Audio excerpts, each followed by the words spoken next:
These emails, they're both emails from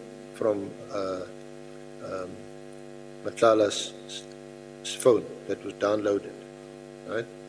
And these messages are dated 1 January 2025. This is a day after the Minister's Directive of 31 December 2024. And these messages seem to indicate that Matlala has some inside information. He says, one, the task team is going to be dissolved. And that's what the Minister says in his directive. You are hereby instructed, or directed rather, to disestablish the task team. Two, he said they got the letter on Monday, which is the 31st of December.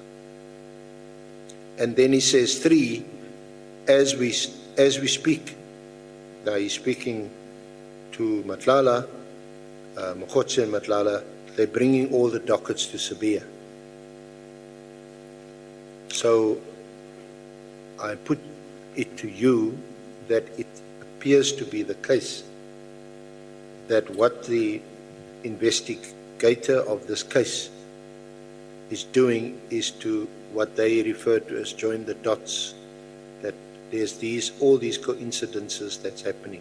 The disestablishment of the task team, Mokgotsi, Matlala downloading this from their phone, they seem to know about it, and of course they are involved allegedly in criminal activity and so on. You see, there are a number of things that we need to look at in relation to this thing of the disbandment. To start with, from the 24th of December until the 30th, it was during the festive period. We were operating, I was operating in the Western Cape. My last roadblock was at Harrismith on the 30th.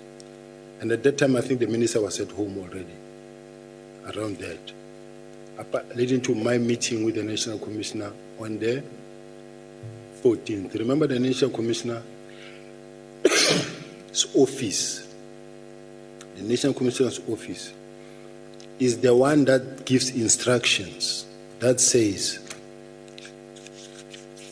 the DNC crime detection is directed to communicate the deactivation of the task team to the relevant team and to compile a close-up report by the 20th.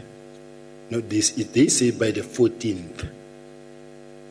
Now, in the same meeting, and I want us to refer to that document, Council, so that honorable members can see how it happens. Now, from the National Commissioner's office, in the same meeting on the 3rd, my office on